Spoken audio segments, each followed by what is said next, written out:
ရှူရမယ့်နေရာမှာမရှူပဲမရှူရမယ့်နေရာမှာတော့ရှူရင်မလာတော့ဥပမာ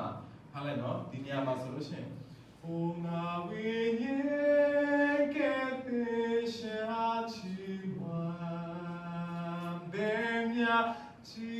နားထောင်လို့လည်းမကောင်းတော့ဆိုတော့ဘယ်နေရာမှာတော့ရှူတာလဲဆိုရင်ကိုတော့ရှူပြီးတာကဘယ်မြချီဆိုတော့တခြားစီဖြစ်တာအဲ့တော့ဘယ်နေရာမှာရှူရမလဲဆိုလို့ရှိရင်စာကြောင်းရဲ့အဆုံးမှာရှူရမယ်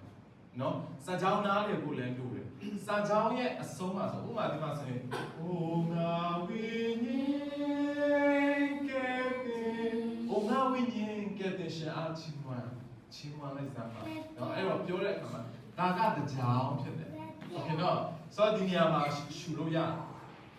ရှူကြည့်အောင်ဟိုငါဝိညာဉ်ကဲ့တင်ရှာချီမွမ်းဘယ်ညာချီဘယ်ညာရဲ့ဒီ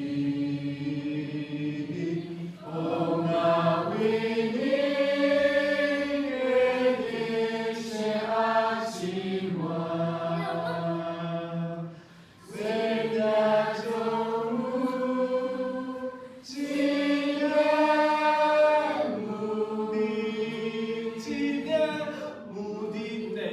ချင်းမြတ်မူဒီကတကြောင်ပဲဖြစ်တာဖြစ်တဲ့အတွက်ချင်းမြတ်မူဒီကတကြောင်ပဲဖြစ်တာဖြစ်တဲ့အတွက်ချင်းမြတ်မူဒီ Okay ဆိုလွယ်ပြီလားလွယ်ပြီနော်ဆိုတော့ခိုးရှူတဲ့နေရာမှာ Okay ဒါပထမအဆင့်